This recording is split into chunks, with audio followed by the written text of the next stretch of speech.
Hello দর্শক, আশা করছি সবাই অনেক ভালো আছেন। আমি বরাবরের মতন আবার আপনাদের মাঝে চলে আসলাম নতুন একটা রেসিপি নিয়ে। আজকে আমি আপনাদের সাথে শেয়ার করতে যাচ্ছি হোটেলের মতন একদমই মচমচে এবং খাস্তা সিঙ্গারা। আর এই সিঙ্গারিটি আজকে আমি আলু দিয়ে তৈরি করছি। তো চলুন কথা না বাড়িয়ে কী কী লাগছে সিঙ্গারিটি তৈরি করতে সেটাই দেখিয়ে দিচ্ছি। এখানে আমি 2 কাপের মতন ময়দা নিয়েছি, পরিমাণ মতো লবণ দিয়ে দিচ্ছি। আর এখানে আমি তেল দিয়ে দিচ্ছি। তেলটা ভালো করে দিয়ে এখানে আমি কালো জিরা অ্যাড করে দিচ্ছি।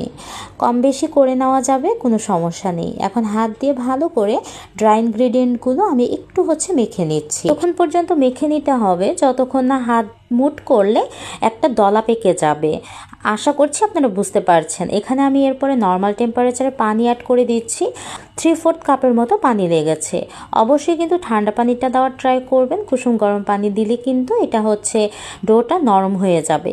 এই ডোটা একটু শক্ত করে মেখে নিতে হবে। দেখতেই পারছেন একবারে পানি অ্যাড করা যাবে না, অল্প অল্প করে পানি অ্যাড করে দেখতেই পারছেন আমি একটি সুন্দর ডো তৈরি করে নিচ্ছি।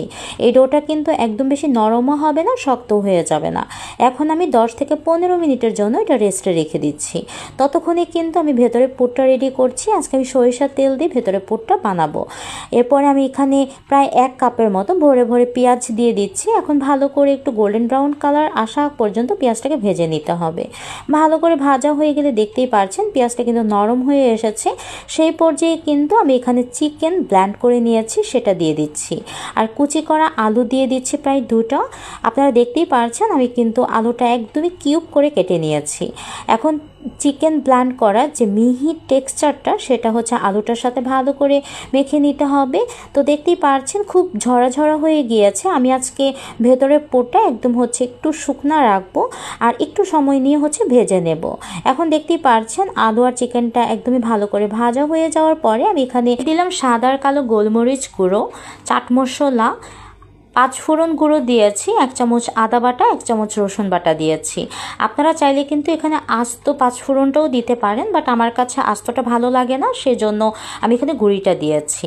এখানে 2টো কাঁচামরিচ আমি কুচি কুচি করে কেটে এখানে দিয়ে দিলাম। এখানে আমি 1/2 চামচের মতো হলুদ গুঁড়া দিয়েছি, 1/2 চামচের মতন জিরা গুঁড়া দিব, 1/2 চামচের মতো ধনিয়া গুঁড়া দিব। আপনারা চাইলে কিন্তু আপনাদের পছন্দ মতো মশলা অ্যাড করতে পারেন।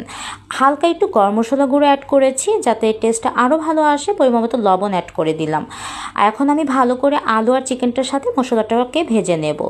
আপনারা চাইলে কিন্তু আরও মশলা এখানে অ্যাড করতে পারেন, বাট আমার কাছে এই মশলাগুলো একদম পারফেক্ট লেগেছে।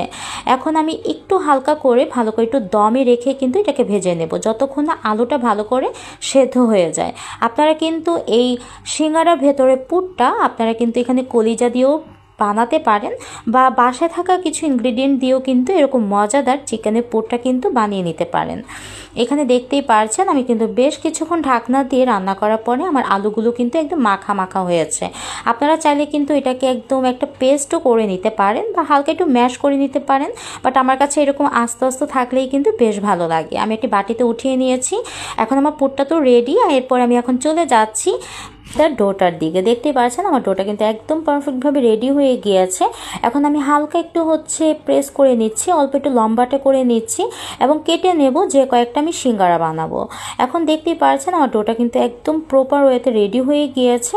এখন আমি ছোট ছোট লিচি করে এরপরে কিন্তু আমি সিঙ্গারাটা তৈরি করে নেব। আর সিঙ্গারা বানাতে কিন্তু খুবই ইজি। আমরা কিন্তু সবাই কম বেশি কিভাবে বানাতে হয় আমরা জানি, বাট আমি কিভাবে তৈরি করে থাকি সেটা আপনাদের সাথে আজকে শেয়ার করছি। আশা করছি আজকে আমার রেসিপিটি আপনাদের কাছে অনেক বেশি ইজি মনে হবে। এখন আমি সুন্দর করে একটু বেলুন দিয়ে একটু লম্বাটে করে বেলে নিচ্ছি। একদমই পাতলা করা যাবে না বা একদমই মোটাও রাখা যাবে না। আমি রুটিটা অল্প একটু লম্বাটে করে বানিয়ে এরপরে মাঝখানে ছুরি দিয়ে কিন্তু কেটে নিয়েছি। দেখতেই পারছেন 2টো ভাগ করে নিয়েছি। এখন 2টো সিঙ্গারা কিন্তু আমার এই রুটি দিয়ে হয়ে যাবে। এখন আমি 2টো পার্ট এভাবে এক করে নিচ্ছি। আপনারা চাইলে কিন্তু পানি সাইড দিয়ে লাগাতে পারেন, বাট আমার কাছে মনে হয়েছে খুব খুব ইজিভাবে কিন্তু লেগে যাচ্ছিল, সেজন্য আমি আর পানিটা অ্যাড করলাম না। এখন মাঝখানে কোণের মতন যে শেপটা হয়েছে সেটার মধ্যে আমি চিকেন আর আলুর পুরটা ভেতরে দিয়ে এরপরে হচ্ছে বড় পার্টটা ছোট পার্টের সাথে এক সাইড লাগিয়ে এরপরে অন্য সাইডটা কিন্তু এইভাবে আমি লাগিয়ে দিচ্ছি। দেখতেই পাচ্ছেন আমার কিন্তু একটা সিঙ্গারা রেডি হয়ে গিয়েছে। আমি সেম প্রসেসে আবার হচ্ছে আরেকটা বানিয়ে নিচ্ছি। আপনাদেরকে একটু সুবিধার্থে আমি কিন্তু দেখিয়ে দিচ্ছি ডিটেলসভাবে। এক পার্ট ধরে আরেকটা পার্ট কিন্তু খুব ইজিলি আপনারা এইভাবে লাগিয়ে খুব সুন্দর একটি হচ্ছে পটলির মতন হয়ে যাবে। দেখতে কতটা কিউট হয়েছে তাই না? এভাবে কিন্তু খুব সহজ ওয়েতে আপনারা কিন্তু ঘরে এরকম মজাদার সিঙ্গারা কিন্তু বানিয়ে এয়ারটাইট বক্সে করেও কিন্তু বেশ কিছুদিন রেখে দিতে পারেন। আর কোনো গেস্ট আসলে খুব মজা করে কিন্তু এভাবে ভেজে তাদেরকে সার্ভ করতে পারেন। দেখতেই পারছেন এভাবে আরেকটা আপনাদের সুবিধার্থে দেখিয়ে দিচ্ছি। এভাবে একটু ফোল্ড করে একটি কোনা বের করে নিতে হবে। এরপরে যে কোণের মতন শেপটা হয়েছে সেটার মধ্যে ভরপুর পুর দিয়ে এরপরে বড় যে শেপটা দেখতে পাচ্ছেন পিছনের যে শেপটা সেটা হচ্ছে ছোট শেপটার সাথে লাগিয়ে একটা পার্ট আরেকটা পার্টের সাথে লাগিয়ে দিবেন। দ্যাটস ইট, একদমই সহজ। আপনারা চাইলে এভাবে খুব সহজভাবে সিঙ্গারা বানিয়ে কিন্তু বক্সে করে রেখে দিতে পারেন বেশ কিছুদিন। আর বানাতে কিন্তু খুবই সহজ। এরকম করে সিঙ্গারা বানালে আপনারা আর কখনোই দোকান থেকে কিনে সিঙ্গারা খাবেন না।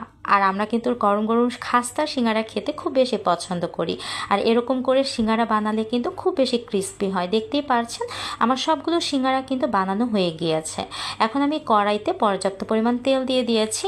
তেলটা একটু বেশি পরিমাণে লাগবে, কারণ হচ্ছে যেহেতু সিঙ্গারাটা ডুবন্ত তেলে ভাজলে খুবই ক্রিস্পি হয়ে থাকে।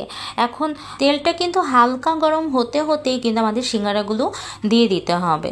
দেখতেই পারছেন একদমই হচ্ছে তাড়াহুড়া করা যাবে না। হাতে অনেকটা সময় নিয়ে মিডিয়াম টু লোতে রেখে আস্তে আস্তে কিন্তু সিঙ্গারাগুলোকে ভেজে নিতে হবে এবং কালার আসা পর্যন্ত ওয়েট করতে হবে। দেখতেই পারছেন আস্তে আস্তে কিন্তু কালার হচ্ছে, তো একদমই তাড়াহুড়া করা যাবে না এবং আস্তে আস্তে ধীরস্থিরভাবে কিন্তু কাঙ্ক্ষিত কালারটা কিন্তু আসতে শুরু হয়েছে।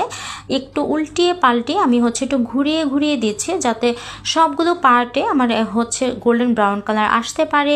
দেখতেই পারছেন আমার খুব সুন্দর কিন্তু কালার চলে এসেছে। আর সিঙ্গারাগুলো কিন্তু একদমই দোকানের সিঙ্গারার মতোই হয়েছে, খুবই সুন্দর লাগছিল। তো আমার প্রথম স্টেপে সিঙ্গারাগুলো ভাজতে কিন্তু 10 থেকে 15 মিনিটের মতো সময় লেগেছে।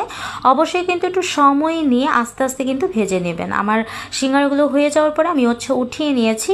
দেখতে কতটা সুন্দর লাগছে আপনারা অবশ্যই কিন্তু ভিডিওতে দেখতে পারছেন। আমি পরের স্টেপে সিঙ্গারাগুলো সেম প্রসেসে কিন্তু আমি ভেজে নিয়েছি।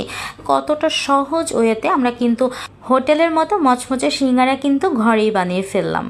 আমার আজকের রেসিপিটি যদি আপনারা শেষ পর্যন্ত দেখে একবার হলেও বাসায় বানিয়ে থাকেন, আশা করছি আপনার সিঙ্গারাও হচ্ছে এরকম মচমচে আর হচ্ছে খাস্তা হবে। আজকের রেসিপিটি আশা করছি আপনাদের অনেক বেশি ভালো লেগেছে।